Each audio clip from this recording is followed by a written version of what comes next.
I worked for the Humphrey campaign when I was 13 years old. I lived 3 blocks from the St. Paul campaign headquarters, right in the corner of Dale and University. Upstairs was the Carth campaign headquarters. So Carth was a congressman for the 4th District at that time. So here I am, 13 years old. Of course, going to school during the day at junior high, but then I would run up every night, you know, right around 4 o'clock, between 4 and 9.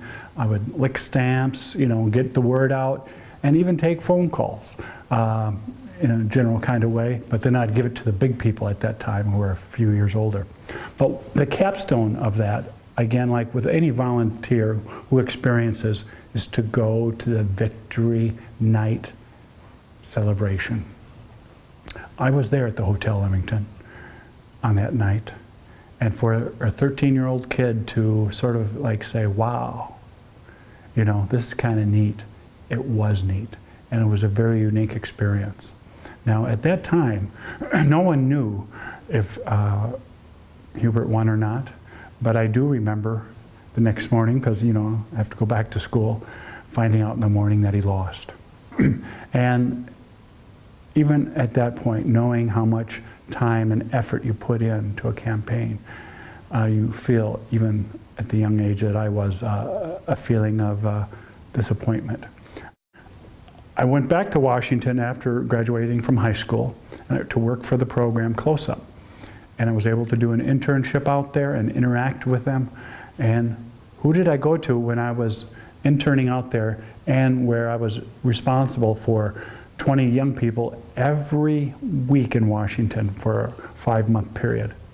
I went to Hubert Humphrey's office and Mondale's office at that time. Minnesota senators were helpful, knowing that I would be sharing things about government to non-Minnesotans. Their office was very helpful to me to help facilitate things. So once again, Hubert Humphrey and Walter Mondale helped me to continue on to that.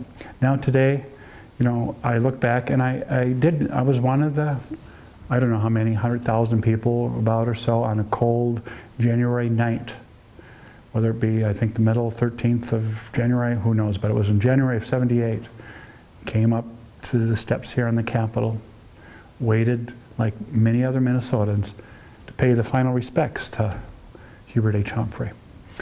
You know, as we're sitting in this building today, is the first time historically here in Minnesota, and sometimes I wonder what Hubert Humphrey would think of this, but the legislature is all Republican, all GOP. First time since the party designation. And one of the things that I think that reading and at least talking to his staff and to Senator Humphrey when I had opportunities to, and ask, you know, very general questions, not detailed questions, but he was a compromiser. He knew the art of compromise. And if you take a look at the history of how, for example, Majority Leader Johnson, when he took over the Democratic Senate, Johnson needed to lead the DFL, or the Democratic Party, in the Senate. And who did he go to bridge that gap, to go to bring the progressive, the liberal senators over to the conservative Democrats? He went to Hubert Humphrey. So they bridged a gap. The Democratic Senate, along with the House Democratic Party, who was Democrat in the Congress, passed then a number of progressive kinds of legislation in the late 50s. Yes, there was compromise with Eisenhower, but also the Civil Rights Act of '57. That was a compromise. Humphrey wanted more, but he knew, because he was working with Johnson and all that, he could only get so much. Then we came to 1964. 64, Humphrey was constantly, and the documentary that I was talking about called The Art of the Possible, which is a brand new documentary on Senator Humphrey, talks about in great detail about he was pushing and pushing But then he realized if he needed to get those 67 votes, it was 67 at that time, 2/3 of the Senate to end the filibuster for cloture. He knew that there had to be some kind of, not to compromise his principles, but to compromise somewhere or to do things to get that 67 or more votes. So he went to Senator Dirksen, who at that time was the minority leader in the Senate.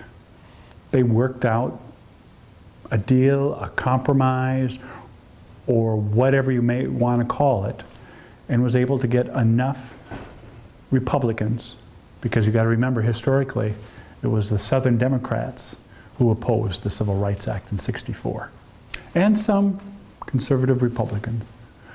But Dirksen brought over a number of moderate Republicans. So if I remember right, the final vote was 71 to 29 or 72 to 28, something to that effect.